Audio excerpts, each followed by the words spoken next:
Welcome. आज आपण semester सेकंडमधला एक महत्त्वाचा टॉपिक स्टार्ट करणार आहोत. डेरिव्हेटिव्ह. कॅल्क्युलसमध्ये सगळ्यात महत्त्वाचा पार्ट आहे डेरिव्हेटिव्ह, जो आपल्याला 28 मार्क्सला सिलेबसमध्ये दिलेला आहे.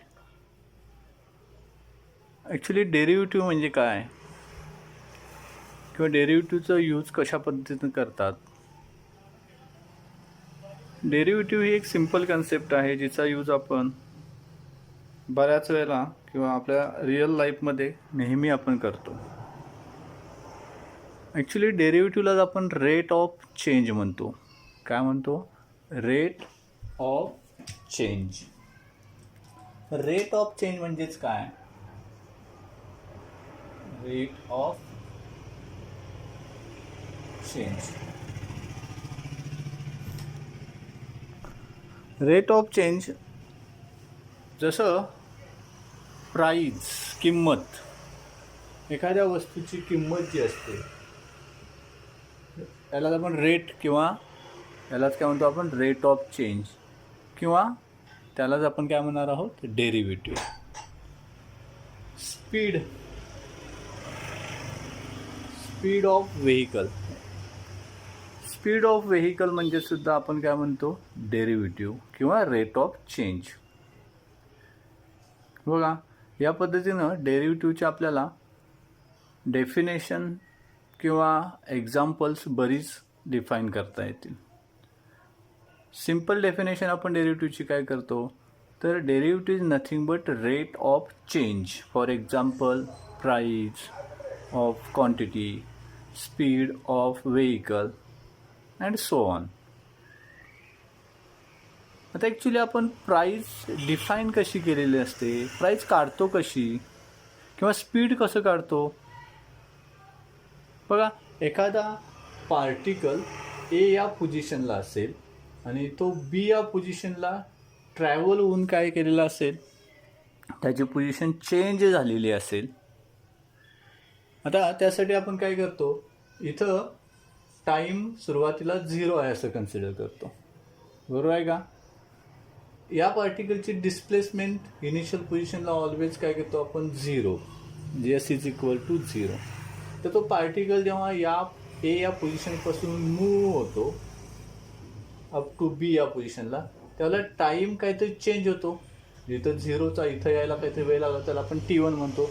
आणि त्यानंतर ही डिस्प्लेसमेंट जी आहे तिला काय म्हणतो आपण? S1 म्हणतो. आणि यावर आपण या पार्टिकलचं जे स्पीड आहे, व्हेलॉसिटी ज्याला आपण म्हणू शकतो, ती कशी कॅल्क्युलेट करतो? तर चेंज इन डिस्प्लेसमेंट जी किती आहे? S1 divided by change in time T1. आणि हा जो काय फॉर्म्युला आहे किंवा याला आपण काय म्हणतो? अंतर भागिले वेळ. बरं ना? या पद्धतीनं तुम्ही काय डिफाईन केलेलं आहे? व्हेलॉसिटी डिफाईन केलेलं आहे. बघा, इथं आपल्याला व्हेलॉसिटी कॅल्क्युलेट करायची असेल तर डिव्हिजनचा यूज करावा लागतो. बरोबर ना? भागाकाराचा यूज केलेला आहे आपण. तसं प्राईस काढताना आपण काय करतो? एखाद्या दुकानदाराला आपण 100 रुपये दिलेले असतील आणि त्यानं त्या 100 रुपयाच्या अगेन्स्ट आपल्याला एक 10 वह्या दिल्या. जे आपण दिलेले एकूण पैसे 100 रुपये, मिळणाऱ्या क्वांटिटी किती आहेत? 10. यावर आपल्याला एका क्वांटिटीचा रेट मिळतो. बघा किती असेल तो? 10. बरं ना? मग इथं सुद्धा आपण डिव्हिजनचा यूज केलेला आहे. मग हा जो काय डेरिव्हेटिव्हचा पार्ट आहे किंवा डेरिव्हेटिव्ह कॅल्क्युलेट करायचं असेल तर आपल्याला डिव्हिजन घ्यायला लागतं. हे तर पहिलं लक्षात येतं का? बघा, आता ही जी काय आपण डेरिव्हेटिव्हची डेफिनेशन केलेली आहेत किंवा ही जी काय आपण व्हॅल्यू काढलेली आहेत, व्हेलॉसिटी असेल, रेट असेल, प्राईज असेल, या फिजिकल क्वांटिटी आहेत किंवा फिजिकली आपण हे डिफाईन केलेलं आहे. मॅथमॅटिकली आपल्याला डेरिव्हेटिव्ह कसं कॅल्क्युलेट करायचं आहे हे पहिला बघितलं पाहिजे. बघा, फिजिकल डेफिनेशननुसार पण काय लक्षात येतं आपल्याला? Derivative is nothing but division of 2 quantity. 2 क्वांटिटीचं ते भाग कराय. बघा, जसं व्हेलॉसिटी म्हणजेच डिस्प्लेसमेंट डिवायडेड बाय टाईम म्हणजे डिस्प्लेसमेंट ही एक क्वांटिटी झाली आणि टाईम ही दुसरी क्वांटिटी झाली. किंवा price is equal to total amount divided by total number of quantity. म्हणजे इथं अमाऊंट ही एक क्वांटिटी झाली आणि मिळणाऱ्या वस्तूंची संख्या ही एक क्वांटिटी झाली. बरोबर आहे का? म्हणजे दोन क्वांटिटीचा यूज करून आपण डेरिव्हेटिव्ह डिफाईन करतो. किंवा आपण आणखीन पुढे जाऊन असं म्हणू शकतो की हे अंतर जे होतं सुरुवातीला 0 होतं आणि इथं T1 होतं आपलं टाईम, म्हणजे चेंज इन टाईम झालेला आहे. तसंच करस्पॉन्डिंग चेंज इन डिस्प्लेसमेंट झालेलं आहे. जसं वेळ बदलला तसं काय बदललेलं आहे, डिस्प्लेसमेंट बदललेली आहे. मग आपण डेरिव्हेटिव्हची आणखीन पुढं जाऊन डेफिनेशन कशी करू शकतो बघा. सुरुवातीला काय म्हटलं आपण, derivative is nothing but division, भागाकार आहे. त्यानंतर काय म्हटलं आपण, दोन क्वांटिटीचा भागाकार आहे. आता आपण असं म्हणू शकतो की एका क्वांटिटीमधला बदल, थोडक्यात डिस्प्लेसमेंटमधला बदल भागिले दुसऱ्या क्वांटिटीमधला बदल म्हणजे टाईममधला बदल. जे change in one quantity with respect to change in another quantity is nothing but derivative. मग डेरिव्हेटिव्हची डेफिनेशन आपण कशी करू. Derivative is nothing but rate of change. It is a ratio, डिव्हिजनलाच काय म्हणतो आपण, ratio of change in one quantity with respect to change in another quantity. लक्षात राहील नाही definition. Derivative is a division or it is a change in one quantity with respect to change in another quantity. आता याच physical डेफिनेशनचा use करून आपण mathematically derivative काय करायचं आहे, डिफाईन करायचं आहे. मॅथमॅटिकली डेरिव्हेटिव्ह डिफाईन करताना आपण क्वांटिटी म्हणजेच काय म्हटलेलं होतं आठवतं का तुम्हाला. एकतर क्वांटिटीला आपण व्हेरिएबल म्हणतो कारण की त्याच्या वेगवेगळ्या व्हॅल्यू असतात. चेंज होतो याचा अर्थ त्याची व्हॅल्यू बदलते. त्यामुळं इथं आपण क्वांटिटीच्या ऐवजी कशाचा यूज करणार, मॅथमॅटिक्समध्ये व्हेरिएबलचा यूज करणार. किती व्हेरिएबल लागतात आपल्याला, तर 2 व्हेरिएबल्स लागतात. पहिला व्हेरिएबल एक्स घेतला, दुसरा व्हेरिएबल काय घेतला आपण, वाय घेतला. बघा मग ह्या एक्स आणि वाय या 2 क्वांटिटी किंवा या त्यांना काय म्हणतो आपण, 2 व्हेरिएबल्स आहेत असं आपण कन्सिडर करतो. मग आपल्याला डेरिव्हेटिव्ह काढायचं असेल तर change in one quantity with respect to change in another quantity घ्यायचं आहे. आता चेंज इन वन क्वांटिटी म्हणजेच आपण काय म्हटलं, वायच्या 2 व्हॅल्यू घेतल्या आम्ही. वायची एक व्हॅल्यू y1 आहे, दुसरी व्हॅल्यू y2 आहे. त्याला करस्पॉन्डिंग एक्सच्या व्हॅल्यू, एक व्हॅल्यू x1 आहे, दुसरी व्हॅल्यू x2 आहे. बघा 2 व्हेरिएबल असल्यामुळे व्हेरिएबलच्या नंबर ऑफ व्हॅल्यू असू शकतात. इथं आपण 2 व्हॅल्यू कन्सिडर केलेल्या आहेत. मग आपल्याला डेरिव्हेटिव्ह काढायचं असेल तर या वायमधला बदल, आता वायची इनिशियल व्हॅल्यू काय होती y1, त्यानंतर चेंज होऊन काय झालेलं आहे y2. त्यामुळे वायमधला बदल काढायचा असेल तर y2 मायनस आपल्याला काय घ्यायला लागेल y1 आणि divided by x2 minus x1, बरोबर ना, एक्समधला बदल. आणि ही जी काय डिव्हिजन आहे यालाच आपण काय म्हणणार, डेरिव्हेटिव्ह कन्सिडर करणार. Change in Y divided by change in x. Okay, welcome. काल आपण डेरिव्हेटिव्हची डेफिनेशन बघितलेली होती. आज आपण डेरिव्हेटिव्हचे फॉर्म्युले बघणार आहोत. फॉर्म्युले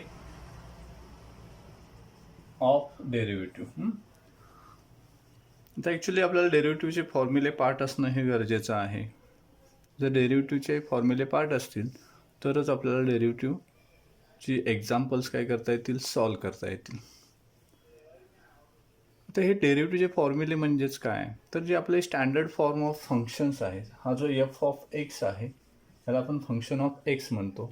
हा एफ कोणकोणत्या फॉर्ममध्ये असतो, एकतर पॉवर फॉर्ममध्ये असतो किंवा कोणता असतो, एक्सपोनेन्शियल फॉर्ममध्ये असतो, बरं ना, किंवा लॉगॅरिथमिक फॉर्ममध्ये असतो किंवा ट्रिग्नॉमेट्रिक फॉर्ममध्ये असतो. हे एकूण 4 फंक्शनचे काय असतात, फॉर्म असतात. जसं power function x raise to 3, x square, x raise to -7, exponential function 2 raise to x, 7 raise to x, e raise to x, किंवा logarithmic function log of x हा फॉर्म असेल. Trigonometric function sine x, cos x, tan x, cot x, या पद्धतीनं आपण functions काय केलेले आहेत, define केलेले आहेत. आता स्टँडर्ड फॉर्म्युले पाठ करायचे असतील तुम्हाला तर हे स्टँडर्ड फॉर्म ऑफ फंक्शन्स लक्षात ठेवा. पॉवर फंक्शन हा x⁴n या फॉर्ममध्ये दिलेला असतो. एक्सपोनेन्शियल फंक्शन हे a⁴x या फॉर्ममध्ये दिलेलं असतं general. Logarithmic function log of x आणि ट्रिग्नॉमेट्रिक काय असतात sin x, cos x, cot x, tan x, sec x या पद्धतीनं फंक्शन्स असतात. आता आपण डेरिव्हेटिव्ह नेमकं अर्थ म्हणजेच काय करतो रे. आपण काल बघितलेलं होतं डेफिनेशनमध्ये की derivative is nothing but process of division. ते एक भागाकाराची प्रोसेस आहे. किंवा आपण स्पेसिफिकली डिफाईन करायचं झालं असतं तर it is a rate of change or it is a ratio of change in one variable with respect to change in another variable. म्हणजे जसं एक्स आणि वाय हे दोन व्हेरिएबल असतील तर वायमधला बदल y2 मायनस y1 म्हणजे वायच्या या दोन व्हॅल्यूमधला डिफरन्स डिवायडेड बाय करस्पॉन्डिंग एक्सच्या व्हॅल्यूमधला डिफरन्स म्हणजे x2 मायनस x1. आणि हा जो काय डिव्हिजन आहे त्यालाच काय म्हणतो आपण डेरिव्हेटिव्ह म्हणतो. आता कॅल्क्युलसमध्ये आपल्याला फंक्शन महत्त्वाचे असतात. आपण फंक्शन म्हणजे काय बघितलेलं आहे आणि ॲक्च्युली एक्सचं फंक्शन आपण F of X, G of X, H of X या फॉर्ममध्ये लिहितो.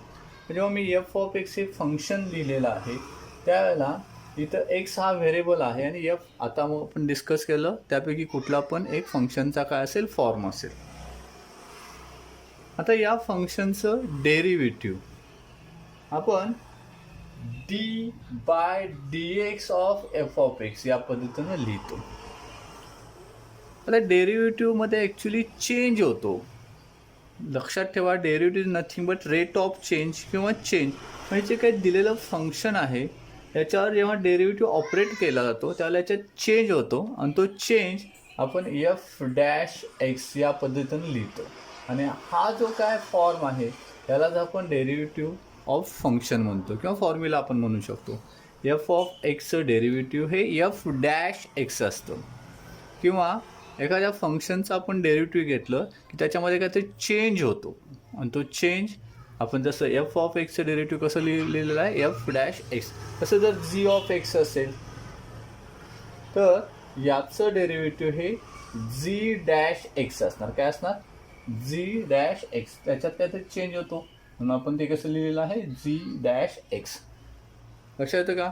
किंवा एच ऑफ एक्स हे जर फंक्शन असेल तर या फंक्शनचं डेरिव्हेटिव्ह हे काय असणार एच डॅश एक्स या पद्धतीनं आपण डेरिव्हेटिव्ह लिहितो. बघा लक्षात येतं का. मग इथं आपण फंक्शन ऑफ एक्सचं डेरिव्हेटिव्ह लिहिलेलं आहे. आता हे लिहिताना आपण हा जो एफ ऑफ एक्स हे जे फंक्शन आहे या फंक्शनवर काय ऑपरेट केलेलं आहे बघा. हे जे फंक्शन आहे त्याच्यावर आपण हा D by D X operate केलेला आहे असं म्हणतो. जसं एखाद्या नंबरवर आपण लॉग ऑपरेट केला बघा. लॉग ऑपरेट केला म्हणजे लॉग त्याच्यावर ॲप्लाय केला. हा नंबर आहे याच्यावर लॉग ऑपरेट केला. किंवा एखादा अँगल असेल त्याच्यावर एखादं ट्रिग्नॉमेट्रिक रेशो ॲप्लाय केला म्हणजे टॅन ऑफ 45. किंवा एखादी व्हॅल्यू असेल 2 याची आपल्याला क्यूब घ्यायचं असेल याच्यावर आपण पॉवर ॲप्लाय केली. तसं हे जे काय फंक्शन आहे एफ ऑफ एक्स याच्यावर आपण काय ऑपरेट केलेलं आहे हा D by D X operate केलेला आहे असं आपण म्हणतो. मग लिहिण्याची पद्धत एखाद्या फंक्शनचं डेरिव्हेटिव्ह घ्यायचं असेल की जसं लॉग घ्यायचं असेल तर लॉग ऑपरेट करायला लागतो. तसं डेरिव्हेटिव्ह घ्यायचं असेल तर डेरिव्हेटिव्ह ऑपरेटर ऑपरेट करायला लागतो. आता या डेरिव्हेटिव्ह ऑपरेटरमध्ये हा जो डी आहे हा ॲक्च्युली डेरिव्हेटिव्हचा सिम्बॉल आहे. कशाचा सिम्बॉल आहे डेरिव्हेटिव्हचा सिम्बॉल. बघा कोणतं लेटर डी. थोडक्यात D is nothing but derivative. काय असतं D is nothing but derivative. आणि हा डेरिव्हेटिव्ह जो प्रोसेस ऑफ डिव्हिजन असल्यामुळे डिव्हायडेड बाय आपण डी एक्स लिहिलेला आहे. काय लिहिलेलं आहे D x. Actually D x का लिहिलेलं आहे तर हे जे फंक्शन आहे बरं आहे ना हे कशाचं फंक्शन आहे किंवा याच्यामध्ये इंडिपेंडंट व्हेरिएबल कोणता आहे एक्स. बघा एक्स हा व्हेरिएबल असल्यामुळं आपण डी बाय डी एक्स घेतलेला आहे. ॲक्च्युली आपण डेरिव्हेटिव्ह घेतो म्हणजे या फंक्शनमध्ये काय तर चेंज करतो असं म्हटलेलं आहे. आणि जेव्हा आपण इथं लिहिलेलं आहे एफ डॅश एक्सनं पण हे जर फंक्शन बदलायचं असेल तर यामधल्या कशाची व्हॅल्यू बदलणं गरजेची आहे एक्सची व्हॅल्यू बदलणं गरजेचे आहे. त्यामुळं आपण actually D by D X लिहितो. याचा अर्थ काय या एफ ऑफ एक्सचं डेरिव्हेटिव्ह घेतो पण हे डेरिव्हेटिव्ह म्हणजे या फंक्शनमध्ये चेंज करण्यासाठी मला कशामध्ये चेंज करणं गरजेचं आहे, एक्समध्ये चेंज करणं गरजेचं आहे. त्यामुळे ही प्रोसेस डिव्हिजनची असल्यामुळं आपण एफ ऑफ एक्सवर डी याचं डेरिव्हेटिव्ह घेताना डी ऑपरेट केलेलं आहे आणि प्रोसेस डिव्हिजन असल्यामुळे डिव्हायडेड बाय इथं एक्स हा इंडिपेंडंट व्हेरिएबल असल्यामुळं विथ रिस्पेक्ट टू एक्स किंवा आपण काय लिहिलेलं आहे, डी एक्स लिहिलेलं आहे. बघा लक्षात येतं का. मग जर एफ ऑफ एक्स हे एक्सचं फंक्शन असेल तर त्याचं डेरिव्हेटिव्ह काढायचं असेल तर मला त्या फंक्शनवर काय ऑपरेट करायला लागतं, डी बाय डी एक्स हा ऑपरेटर ऑपरेट करायला लागतो. लक्षात येतं का बघा. त्यामध्ये डी हा डेरिव्हेटिव्हचा सिम्बॉल आहे आणि विथ रिस्पेक्ट टू एक्स, कारण हे एक्सचं फंक्शन असल्यामुळं विथ रिस्पेक्ट टू एक्स म्हणजे डिव्हायडेड बाय आपण काय लिहितो, डी एक्स. या पद्धतीनं या फंक्शनचं डेरिव्हेटिव्ह आपल्याला लिहायला लागतं. मग आता जर असं असेल तर मला सांगा, जर एफ ऑफ टी हे जर एक फंक्शन असेल आणि याचं मला डेरिव्हेटिव्ह काढायचं असेल तर बोला, हे टीचं फंक्शन असल्यामुळं बरं आहे ना, याचं डेरिव्हेटिव्ह काढायचं असेल तर मी नुसता डी ऑपरेट करून चालणार नाही, जे derivative of F of T काढायचं आहे. पण हे टीचं फंक्शन असल्यामुळं विथ रिस्पेक्ट टू टी घ्यायला लागेल. म्हणजे derivative of F of T आपण कसं लिहितो, D by D T of F of T. आणि हे काय येईल तर या फंक्शनमध्ये काय तर चेंज होईल. मग तो आपण एफ डॅश टीनं काय करू शकतो, रिप्रेझेंट करू शकतो. बघा लक्षात येतं का. मग एफ ऑफ टीचं डेरिव्हेटिव्ह काय मिळेल आपल्याला, एफ डॅश टी. पण ते मिळण्यासाठी मला या डेरिव्हेटिव्हवर किंवा या फंक्शनवर काय ऑपरेट करायला लागलेलं आहे, डी बाय डी टी. आता जसा डी बाय डी एक्स हा डेरिव्हेटिव्हचा ऑपरेटर होता तसं इथं डी बाय डी टी हा डेरिव्हेटिव्हचा ऑपरेटर झाला. इमॅजिन करा, जर जी ऑफ वाय हे एक फंक्शन असेल, जी ऑफ वाय, तर मला सांगा याचं डेरिव्हेटिव्ह घ्यायचं असेल, बरं आहे ना, म्हणजे याच्यावर डी ऑपरेट करायला लागेल आणि ॲक्च्युली हे वायचं फंक्शन असल्यामुळं डी बाय काय घ्यायला लागेल मला, डी वाय. आणि जी ऑफ वायचं डेरिव्हेटिव्ह काय ना, जी डॅश वाय. मग कोणतंही फंक्शनचं डेरिव्हेटिव्ह कसं लिहायचं हे लक्षात येईल तुम्हाला. बघा पुन्हा, जर एफ ऑफ एक्स हे जर एक्सचं फंक्शन असेल, कशाचं फंक्शन असेल, एक्सचं फंक्शन असेल, तर याचं डेरिव्हेटिव्ह घ्यायचं असेल तर मला डेरिव्हेटिव्हचा सिम्बॉल डी आणि हे एक्सचं फंक्शन असल्यामुळं operator d by D x घ्यायला लागेल. आणि रीड करताना कसं रीड करणार आपण, derivative of F of x with respect to x. लिहिताना मात्र d by D x of F of x लिहिलेलं आहे. रीड करताना पुन्हा बघा, derivative of F of x with respect to x. आणि हे काय असतं तर एफ डॅश एक्स असतं. डेरिव्हेटिव्हमध्ये आपण एखाद्या फंक्शनचं घेतो त्यावेळेला त्या फंक्शनमध्ये काहीतरी चेंज करतो. आता तो चेंज दाखवण्यासाठी आपण एफ डॅशचा यूज करतो. लक्षात राहील ना. म्हणजे आपण 6 ट्रिग्नॉमेट्रिक फंक्शन्स डिफाईन केलेले आहेत आणि त्यांची डेरिव्हेटिव्ह्ज इथं लिहिलेले आहेत. ॲक्च्युली इव्हॅल्युएट आता करू आपण. आता ही डेरिव्हेटिव्ह पार्ट करताना पेअरमध्ये पार्ट करायचं, म्हणजे थोडक्यात साईन आणि कॉसचं. ॲक्च्युली साईनचं डेरिव्हेटिव्ह हे कॉस एक्स असतं. म्हणजे बघा, derivative of sine x with respect to x is equal to काय येणार, कॉस एक्स. लिहिताना कसं लिहिलं, d by D x of sine x equal to cos x. Actually cos एक्सचं डेरिव्हेटिव्ह हे काय असतं तर मायनस साईन एक्स असतं. काय असतं, मायनस साईन एक्स. बघा, हे कॉस एक्स साईन एक्सचं डेरिव्हेटिव्ह पॉझिटिव्ह आहे व्हॅल्यू, कॉस एक्सचं डेरिव्हेटिव्ह हे निगेटिव्ह. आता साईनचं डेरिव्हेटिव्ह कॉस आहे तर कॉसचं डेरिव्हेटिव्ह काय आहे, minus sine x. Actually tan आणि कॉट, टॅनचं डेरिव्हेटिव्ह हे सेक स्क्वेअर एक्स असतं तर कॉटचं डेरिव्हेटिव्ह हे मायनस कोसेक स्क्वेअर एक्स असतं. बघा लक्षात येतं का, सेक स्क्वेअर एक्स टॅनचं डेरिव्हेटिव्ह तर त्याला रिलेटेड कॉटचं डेरिव्हेटिव्ह हे minus cosec square x. Actually सेकचं डेरिव्हेटिव्ह हे sec x into tan x असतं. आता यावरून काय लक्षात येतं, कोसेक एक्सचं डेरिव्हेटिव्ह हे पॉझिटिव्ह असणार का निगेटिव्ह, तर निगेटिव्ह असणार. मायनस सेक आणि टॅनचा गुणाकार आहे सेकच्या डेरिव्हेटिव्हमध्ये, तर कोसेकच्या डेरिव्हेटिव्हमध्ये कशाचा गुणाकार असेल तर ऑब्व्हियसली कोसेक असणार आणि टॅनच्या related cot. Actually minus cosec x into cot x. हे कशाचं डेरिव्हेटिव्ह आहे, कोसेक एक्सचं. मग बघा पुन्हा 6 ट्रिग्नॉमेट्रिक फंक्शन. साईनचं डेरिव्हेटिव्ह कॉस एक्स तर कॉसचं डेरिव्हेटिव्ह मायनस साईन एक्स. टॅनचं डेरिव्हेटिव्ह सेक स्क्वेअर एक्स तर कॉटचं derivative minus cosec square x. सेकचं derivative sec x into tan x तर कोसेकचं derivative minus cosec x into cot x. मग ही 6 ट्रिग्नॉमेट्रिक फंक्शनची डेरिव्हेटिव्ह. तर ही 4 स्टँडर्ड फंक्शन जरी असलं तरी आपण आपल्या सिलेबसमध्ये एक 5वं आणखीन एक फंक्शन घेतो, त्याला आपण इन्व्हर्स ट्रिग्नॉमेट्रिक फंक्शन म्हणतो. कोणतं? Inverse trigonometric function. आता या इन्व्हर्स ट्रिग्नॉमेट्रिक फंक्शनची जी डेरिव्हेटिव्ज असतात, तुम्हाला इन्व्हर्स ट्रिग्नॉमेट्रिक फंक्शन्स कोणकोणते आहेत माहीत आहेत ना. पहिलं कोणतं आहे तर साईन इन्व्हर्स. जसं साईन कॉस टॅन ही ट्रिग्नॉमेट्रिक फंक्शन्स आहेत, तशी इन्व्हर्स काय आहेत? Sine inverse x, cos inverse x, tan inverse x, cot inverse x, sec inverse x. आणि शेवटचं फंक्शन कोणतं आहे? Inverse trigonometric cosec inverse x. आता ॲक्च्युली आपल्या सिलेबसमध्ये शक्यतो पहिली 4च ट्रिग्नॉमेट्रिक इन्व्हर्स फंक्शनची डेरिव्हेटिव्हचा यूज केलेला आहे. सेक इन्व्हर्स आणि कोसेक इन्व्हर्सचा शक्यतो एक्झाम्पल विचारले जात नाही, पण ती पण आपण फॉर्म्युले पाठ करू. आता ॲक्च्युली साईन इन्व्हर्स एक्सचं डेरिव्हेटिव्ह काय असेल हे लिहिणार कसं आपण? Derivative of sine inverse x with respect to x, म्हणजे त्याच्यावर d/dx ऑपरेट केला. मग derivative of cot inverse x, derivative of tan inverse x, derivative of cot inverse x, and derivative of sec inverse x, derivative of cosec inverse x. Okay. आता ही derivatives काय असतात बघा, ही पण आपल्याला पाठच करायची आहे. साइन इन्व्हर्स एक्सचं डेरिव्हेटिव्ह काय आहे तर 1/√1 मायनस एक्स स्क्वेअर घ्यायचं. बघा 1/√1 मायनस एक्स स्क्वेअर. साइन इन्व्हर्सचं जे डेरिव्हेटिव्ह असतं तेच कॉस इन्व्हर्सचं पण डेरिव्हेटिव्ह असतं. फक्त साइन इन्व्हर्सचं पॉझिटिव्ह व्हॅल्यू असते तर कॉस इन्व्हर्सच्या डेरिव्हेटिव्ह ही निगेटिव्ह व्हॅल्यू असते. म्हणजेच काय येईल तर हा +1च्या ऐवजी आपण जर -1 घेतला तर -1/√1 मायनस एक्स स्क्वेअर हे कॉस इन्व्हर्स एक्सचं डेरिव्हेटिव्ह असेल. मग साइन इन्व्हर्सचं डेरिव्हेटिव्ह जर तुम्हाला पाठ झालं तर कॉस इन्व्हर्सचं डेरिव्हेटिव्ह लक्षात ठेवणं काय अवघड नाही. तसंच टॅन इन्व्हर्सचं डेरिव्हेटिव्ह हे 1/1 प्लस एक्स स्क्वेअर असतं. काय असतं? 1/1 प्लस एक्स स्क्वेअर. तर कॉट इन्व्हर्सचं काय असतं? निगेटिव्ह, म्हणजे -1/1 प्लस एक्स स्क्वेअर असतं. -1/1 प्लस एक्स स्क्वेअर लक्षात राहील ना. ॲक्च्युली सेक इन्व्हर्सचं डेरिव्हेटिव्ह हे 1/x√(x²- 1 असतं.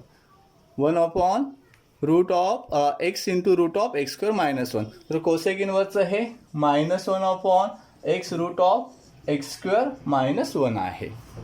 ही एकूण 6 इन्व्हर्स ट्रिग्नॉमेट्रिकची फंक्शनची डेरिव्हेटिव्ह झाली. साइन इन्व्हर्सचं 1/√1 - x², तर कॉस इन्व्हर्सचं -1/√1 - x².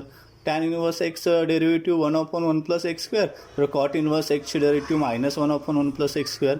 सेक इन्व्हर्सचं 1/(x√(x²- 1), तर कोसेक इन्व्हर्स एक्सचं -1/(x√(x²- 1) करतो. मग आता याचं डेरिव्हेटिव्ह हे थोडक्यात याच्यावर काय ऑपरेट करणार? d/dx ऑपरेट करणार. आता सी कॉन्स्टंट आहे. कॉन्स्टंटमध्ये एक्सची टर्म आहे का बघा इथं कुठं? नाही. बरं आहे ना. सी याच्यात व्हेरिएबलच नाही. जसं आपण डेरिव्हेटिव्ह काढतो म्हणजेच काय काढतो तर व्हेलॉसिटी काढतो. म्हणजे velocity is nothing but derivative जेव्हा आपण म्हटलेलं आहे सुरुवातीलाच. जर तुम्ही एस.टी स्टँडवर जर गेला किंवा एस.टी स्टँडवर जाण्या म्हणण्याशी आपल्याला एखाद्या व्हेकलनं एखाद्या ठिकाणी जायचं असेल तर वेगवेगळ्या पद्धतीनं आपल्याला, जसं गारगोटीहून कोल्हापूरला जायचं आहे असं आपण जर कन्सिडर केलं तर वेगवेगळ्या व्हेकलनं आपल्याला जाता येऊ शकेल. फक्त प्रॉब्लेम काय आहे, जर आपण सायकलनं जायचं ठरवलं तर वेळ किती लागेल इमॅजिन करा. त्याच्यापेक्षा 2 व्हीलरनं वेळ कमी लागेल, त्याच्यापेक्षा 4 व्हीलरनं वेळ कमी लागेल. आणि इमॅजिन करा जर हेलिकॉप्टर असेल तर किती वेळ लागेल. म्हणजे याचाच अर्थ काय, velocity of each form of vehicle is a different. तसंच आपण डेरिव्हेटिव्हमध्ये काय बघितलेलं आहे की derivative of each form of function is a different. मग पॉवर फंक्शनमध्ये डेरिव्हेटिव्हमध्ये पॉवर कमी होते, एक्सपोनेन्शियल फंक्शनमध्ये एक्सपोनेन्शियलच्या गुणाकारात लॉग ऑफ कॉन्स्टंट येतो, लॉगॅरिथमिक फंक्शनमध्ये 1/x डेरिव्हेटिव्ह येतं, तर ट्रिग्नॉमेट्रिक फंक्शनमध्ये डेरिव्हेटिव्ह बघा कशी होतात. हे जसं प्रत्येक व्हेइकलचा फॉर्म हा वेगळा असतो तसं प्रत्येक फंक्शनच्या फॉर्मचं डेरिव्हेटिव्ह हे काय असतं, वेगळं असतं. मग तुम्हाला डेरिव्हेटिव्ह काढताना काय लक्षात ठेवायला लागतं, तर फॉर्म ऑफ फंक्शन, दिलेले फंक्शन कुठल्या फॉर्ममध्ये आहे हे जर आपल्याला ओळखता आलं तर आपण डेरिव्हेटिव्हचे फॉर्म्युले जे पाठ केलेले आहेत त्यांचा उपयोग होऊ शकतो. म्हणजे जर आपल्याला एखाद्या गावी एकदम पटकन जायचं असेल, बरं ना, मग आपल्याकडं अवेलेबल जे असतील व्हेइकल्स त्यामध्ये आपण शक्यतो 4 व्हीलरचा यूज करणार, बरोबर आहे का बघा. कारण आपल्याला लगेच जायचं आहे, चालत गेला तर फारच वेळ लागेल, सायकलनं गेला तर त्याच्यापेक्षा जास्त वेळ लागेल, पण 4 व्हीलरने गेलो तर म्हणजे जसं आपल्याला समोर व्हेइकल बघितलं की त्याच्या स्पीडचा अंदाज येतो. जसं 2 व्हीलर असेल तर एक 60च्या स्पीडनं जाते असं म्हणतो आपण, सायकल म्हटलं तर 10च्या स्पीडनं, किंवा बस म्हटलं की साधारण एक 60च्या स्पीडनं जाईल, किंवा एखादी कार म्हटली की स्पीड त्याचा 80-90 असेल. हे आपण ते फॉर्म ऑफ व्हेइकल बघितलं आपल्याला लक्षात येतं. तसं फॉर्म ऑफ फंक्शन बघितलं की आपल्याला त्याचं डेरिव्हेटिव्ह लक्षात आलं पाहिजे. लक्षात येईल ना. मग एक कॉन्स्टंट म्हणजेच काय, तर बस स्टँडवर एखादी बस पंक्चर आहे म्हणण्यापेक्षा ती बस एकाच ठिकाणी लावून आहे असं असेल तर तिचं काय व्हेलॉसिटी असेल रे, किंवा घरात एखादी खराब सायकल पडलेली असेल तिची व्हेलॉसिटी काय असेल, काय असणार. ॲक्च्युली ती चालतच नसेल तर ती व्हेलॉसिटी असणार का त्याची. म्हणजे थोडक्यात कॉन्स्टंटची डेरिव्हेटिव्ह जे असतं, चालत नाही तर त्याची व्हेलॉसिटी 0 असतं. तसं कॉन्स्टंटचं डेरिव्हेटिव्ह काय असतं, 0 असतं. काय असतं, 0 असतं. मग हे सगळ्यात सोपं आहे बघा. कॉन्स्टंट जे ज्याच्यात मुवमेंटच नाही त्या व्हेइकलची व्हेलॉसिटी काय असणार, 0 असणार. तसं कॉन्स्टंटचं डेरिव्हेटिव्ह हे काय असतं, 0 असतं. म्हणजे नेहमी लक्षात राहील ना, derivative of constant is always 0. म्हणजे तुम्हाला डेरिव्हेटिव्ह ऑफ 7 दिला तर त्याचं डेरिव्हेटिव्ह काय येणार, 0 येणार. ॲक्च्युली 2⁻³ दिलं तर त्याचं डेरिव्हेटिव्ह 0 येणार. हा ॲक्च्युली 2⁻³ बेस इंडेक्स फॉर्म आहे बघा. पण याच्यामध्ये एक्सची टर्म आहे का, नाही. मग थोडक्यात काय, एक्सचं फंक्शन टर्म असेल किंवा फंक्शन असेल तर त्याचं डेरिव्हेटिव्ह आपल्याला डिफाईन करता येतं. पण एक्सची टर्म नसेल तर त्याचं डेरिव्हेटिव्ह किती असतं, किती डिफाईन करतो आपण, ऑलवेज 0. मग तो कॉन्स्टंट असेल, बेस इंडेक्स फॉर्ममध्ये असेल, किंवा नुसतं असं लॉगॅरिथमिक फॉर्म जरी घेतला log of 10 तरी याचं डेरिव्हेटिव्ह काय येणार, 0 येणार. किंवा sin of 30 डिग्री बघा, हे ट्रिग्नॉमेट्रिक फंक्शन नाही, हा ट्रिग्नॉमेट्रिक फॉर्म आहे, आपण ऑलरेडी डिफाईन केला आहे. म्हणजेच हा कॉन्स्टंट आहे त्यामुळे त्याचं डेरिव्हेटिव्ह काय असणार, 0 असणार. मग हा सगळ्यात सोपा फॉर्म्युला पण पाठ होईल ना, डेरिव्हेटिव्ह ऑफ कॉन्स्टंट ऑलवेज किती असतात, 0 असतात. ओके.